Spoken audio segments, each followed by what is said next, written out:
당 쇄신 방안과 비상대책위원회 구성 등을 논의하기 위해 열린 자유한국당 의원총회는 시작부터 전운이 감돌았습니다. 그래서 김성태가 남아서 해야 되겠다. 그러면 하세요. 만약 의원들이 모여서 투표를 했는데 김성태가 그걸 다 안 되겠다. 책임질 게 너무 많다. 일어나야죠. 그게 민주주의 아닙니까? 우리가 들킨 때문에 단식하고 얼마나 우리가 아꼈습니까? 그때는 다 박수하고 고마워하지 않습니까? 끝났는데 누가 보약한 채 져준 사람이 있습니까? 김성태 원내대표님 고생 정말 많이 하셨습니다. 브루킨 사건 때 그 몸들져서 그 거의 혼절하기 직전까지 가면서 기생충약을 먹고 시작을 하시고 그 탈진 상태까지 가고 서청원 전 개파의 수장이 당을 떠나셨고 김무성 대표도 개파를 이끌어오셨기 때문에 결단을 해야 된다. 김무성 당시 당대표가 거의 1년여를 대통령 후보 1등을 달리고 있었습니다. 그거 민주당에서 죽였습니까? 내부에서 총질해서 죽은 거 아닙니까? 김무성은 누가 뭐래도 피해자인데.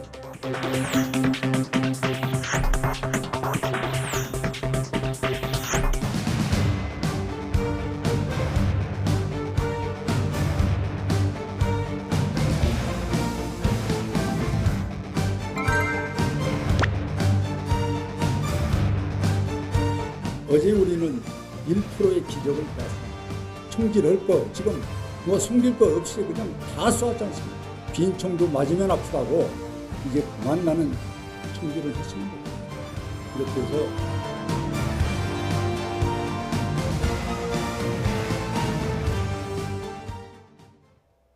네, 내부 총질을 막을 분이 있을까요? 지금 여러분이 거론되고 있는데 김병준 교수가 상당한 의지를 언론을 통해서 보였습니다. 네. 김병준 카드 어떻게 보십니까?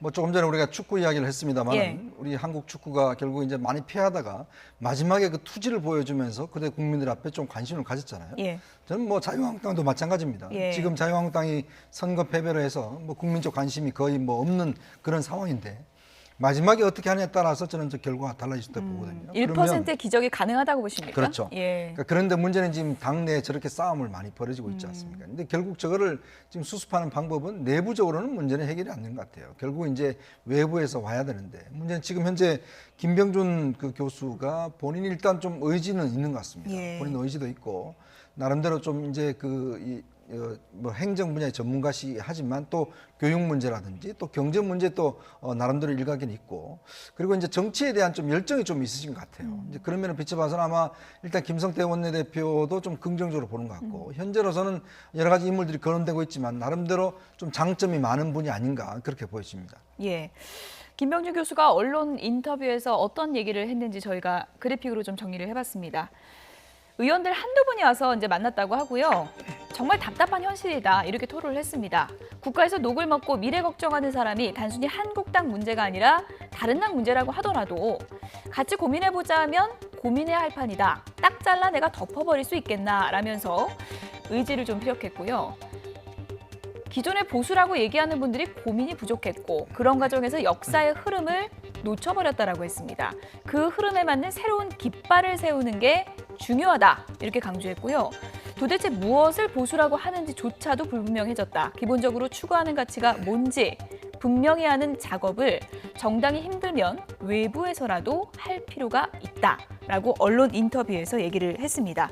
지금 인터뷰 내용을 제가 이렇게 쭉 보니까 굉장히 고민을 많이 하셨고 의지는 상당히 강한 것 같습니다. 그렇죠. 예. 아니 잘 아시는 것처럼 박근혜 전 대통령 그 2016년 11월에 지명을 했잖아요. 총리로 예. 저분을. 그 저분이 그때도 하려는 의지가 엄청나게 강했죠. 저는 저분은 김병준 교수는 일단 권력력이 있다고 봐요. 개인적으로 이렇게 봅니다. 그러니까 자유한국당에 들어와서 쇄신하고 혁신하려면 일정 부분 자신이 권력력을 갖고 있으면 안 된다고 저는 봐요. 예. 그러니까 자기가 거기서 뭔가를 해서 뭔가 권력을 쥐고서 앞으로 뭘 해보겠다고 하는 작정을 하고 들어가는 순간 저는 양쪽으로부터 엄청난 비난을 받을 거라고 봅니다. 그러니까 쇄신이나 혁신이라고 하는 것은 내가 정말 이걸 당을 제대로 만들어 놓고 나는 떠나겠다 이런 마음으로 들어가는 거 맞지 본인이 뭔가 하겠다는 의지를 갖고 들어간다고 하면 제 말은 차후에 어떤 형태의 권력적인 어떤 행동들을 하겠다는 마음을 갖고 들어간다고 하면 저는 예. 절대로 믿어주지 않습니다. 자유한국당 의원들이 어떤 사람입니까? 지금 친박 비박 싸우고 있는 상황이에요. 그러면 서로가 서로에게 이 사람이 어떤 권력 의지를 가지고 본인의 권력에 유리하게 어느 한편을 들어주거나 편파적으로 할 것이라는 생각이 없어야 되는데 제가 볼 때 이분 같은 경우에는 노무현 전 대통령 때 교육부 장관 했잖아요. 그리고 또 여기 와서 박근혜 전 대통령 때는 또 총리 지명까지 받으시고 그게 또 적극적으로 반응하시고 이번 일에 또 적극적으로 이렇게 자신 의사를 표현하신 걸 보면 상당히 저는 권력력이 있다고 보여요. 그래서 그런 차원에서 본다면 제대로 쇄신할 수 있을까 해서 의문이라는 생각이 듭니다. 예, 어쨌든 유력하게 거론되는 두 분, 김종인 전 대표랑 김병준 교수 두 네. 분인 것 같은데 누가 왔을 때 더 힘을 쥐는 칼잡이가 될까요? 일단 이제 김종인 전 대표는 조금 이제 한계는 있는 것 같아요. 예. 왜냐하면 어차피 이제 물론 뭐 이쪽 자유한국당 쪽에 계셨지만 일단은 민주당 가서 거기서 이제 대표를 하고 했지 않습니까? 근데 문제는 다시 또 이쪽으로 온다는 것 자체가 일단 명분이 없는 것 같고 또 자유한국당 내부에서도 일단 그 문제를 좀 상당히 꺼리는 것 같습니다. 근데 이제 아까 이 권력욕에 대해서 이제 말씀을 하셨는데 예. 저는 이게 어차피 정치라는 게 아무 생각이 없이 와서 하면 안 되거든요. 솔직히 이야기해서. 조금의 권력력이 없으면 사실은 정치판에서는 어떤 열정이 생겨날 수가 없습니다. 현실로 볼 때는. 예. 그런 면에서 볼 때는 일정 정도 자기의 권력력이 이제 있어야 되는 것인데 예. 문제는 과연 이제 현재 제일 중요한 게 인적 쇄신 문제잖아요. 근데 인적 쇄신 문제에 대한 권한을 어느 정도 줄 것인가 여기에 일단 달려 있는 것 같습니다. 아마 김병준 전 교수도 지금 이제 본인이 뭐 들어올게 하는 뜻은 있지만 문제는 이제 좀 들어오게 된다면 좀 중도 보수 뭐 이런 또 칼라도 있을 수 있고 근데 문제는 들어와서 뭘 할 수 있는가. 예전에 이제 김희옥 전 동국대 총장이나 이런 분들 같은 경우는 거의 뭐 역할을 해내신 게 없거든요. 그렇죠. 근데 문제는 지금 본인이 볼 때는 과연 이제 어느 정도까지 인적 청산할 권한을 주느냐에 따라서 아마 이제 들어오실지 안 들어오실지가 결정이 될 것 예. 같습니다. 누가 좋을까 이런저런 의견들이 나오고 있는데 정두환 전 의원이 한국당에는 히딩크 같은 사람이 필요하다면서 이분을 거론했습니다. 들어보시죠. 저는 한국당에 대한 대안을 예. 정말 많이 생각을 해봤는데 예. 대안이 있어요. 있긴 있어요. 예, 뭡니까? 서로 헤어지면 돼요. 친박과 비박. 예, 그러면 그게 서로 싸울 일도 없어져요. 뭘 한 집에서 저러고 있냔 말이에요. 예, 그리고 지금 비대위 뭐 준비위라는 건 또 처음 들어봤어요. 하여간 별걸 다 하는데 박근혜 전 대통령하고 다 관련이 있는 사람들이에요. 지금- 뭐 김병준, 김종인, 뭐 또 전직 박근혜 대통령 시절의 총리들 아니에요. 예, 예. 그러니까 이게 좀 이상하잖아요. 제가 이제 누구한테 자문을 구했어요. 네. 좋은 수가 있다. 히딩크를 영입하면 된다. 그래서 제가 무슨 농담을 한 줄 알았더니 진담이에요. 히딩크 같은 사람이 있다는 거예요. 그러면서 구체적으로 누구냐 그랬더니 예, 예. 순천 출신 인여환 씨를 얘기하더라고요. 인요한 저 연세대 그렇죠. 세브란스 예, 예. 의사? 예, 외국인이면서 우리나라 사람이에요. 예, 이제 귀화하셨죠. 그분이 예, 예. 엄청난 보수거든요. 예, 예. 차라리 그분을 모셔갖고 하면 잘할 거다 이렇게 얘기하더라고요. 일단 외국인이잖아요. 인맥 같은 거 다 없을 오리지널리티. 거다. 예. 예. 그렇죠. 인맥이 없죠. 네, 정두환 전 의원의 발언이 좀 많은 고심을 통해서 나온 카드일까요? 아니면 한번 던져보는 카드일까요? 뭐 누구한테 들었다고 하니까 아마 예. 들은 걸 전달하신 것 같아요. 본인의 생각보다는 본인도 거기에 일정 부분 동의하는 것 같은데 물론 인요한 교수 같은 경우에 2015년에 새누리당 대한민국 대통합위원회 부위원장을 맡은 적이 있어요. 그래서 새누리당과 일정 부분 연관이 있는 분은 맞습니다. 보수적인 성향이 있는 것 같고요. 뭐 근데 이제 저분이 정치적인 부분에 그렇게 자기 의견을 적극적으로 내세우거나 아니면 피력한 적이 별로 없잖아요. 의사로서 평생을 살아오신 분이고 또 아버지가 선교사로 한국에 오셔가지고 거기서 이제 한국에서 태어나시고 한국에서 쭉 자랐거든요. 전주에서 태어나서 순천에 성장을 하셨고 학위도 보면 연대 의대 나와서 고대에서 박사학위를 받으셨더라고요. 그러니까 이제 한국 뭐 제가 볼 때는 뼛속까지 한국인이에요, 사실은. 태어나기는 미국으로 태어났을 수 있겠지만. 그래서 저는 이게 좀 희화되는 게 아닌가 하는 생각이 들어요. 모르겠어요. 정두환 의원 전 의원 입장에서 뭐 정말로 그렇게 생각해서 하시는 건지 정말 뭐 대책이 없는 자유한국당에 대한 희화의 한 형태인지 모르겠지만 그럼 뭐 자유한국당 의원들이 과연 그럼 인요한 교수가 오시는 것에 대해서 어떻게 평가할까 하는 부분에 있어서는 약간 좀 적극적으로 찬성하지 않겠나 하는 생각이 더 많습니다. 일단 뭐 여러 조건을 따져보면 정치적 인맥은 없네요.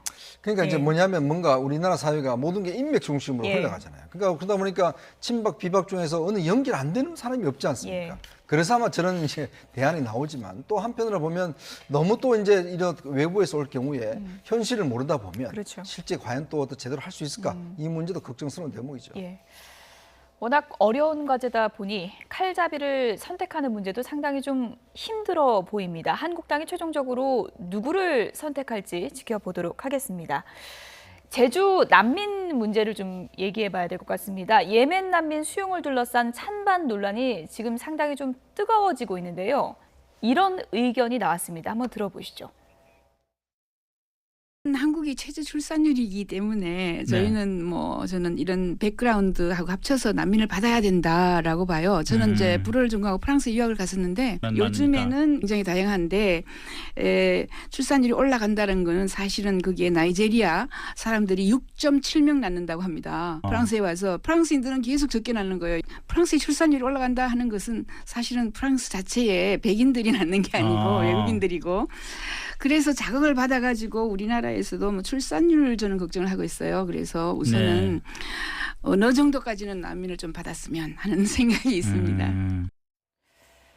네, 난민을 바라보는 찬반 시선이 있을 수는 있는데 저출산 대책으로 난민 문제를 꺼내든 건 좀 또 비판하는 분들도 있더라고요. 저는 조금 저런 표현은 맞지 않다고 봐요. 그러니까 난민이 무슨 우리나라 인구 부족한 걸 메꾸는 대책은 아니잖아요. 그런 식으로 접근하게 되면 난민에 대한 올바른 판단과 분석도 안 되게 됩니다. 난민은 정말 자국에서 도저히 살 수 없는 상황에서 평화를 찾아 또는 생명의 연장을 위해서 찾아서 오는 사람들을 정확히 심사해서 필요하다면 우리가 받아주는 거잖아요. 그런데 우리가 인구가 저출산이니까 난민을 좀 많이 받아서 저출산 문제를 해결하자 이렇게 얘기해버리면 본질이 저는 흐려진다고 봅니다. 예전에 한번 그런 얘기도 있었잖아요. 우리 저출산 대책 누군가 얘기하면서 그런 얘기 했잖아요. 중국 동포 여성들 많이 모셔오자. 그래서 저출산 문제 해결하자. 이렇게 그러니까 방식이 틀린 거죠. 접근 방식 자체가 우리나라의 저출산 문제 해결할 수 있는 다양한 형태의 제도적 장치를 마련해야지 저런 식으로 얘기하는 것은 난민 문제의 본질도 흐릴 뿐만 아니라 저출산 대책도 제대로 안 되는 것이기 때문에 너무 쉽게 저런 말을 하는 것은 도리어 우리 사회의 갈등만 부추기는 요소가 된다고 보여집니다.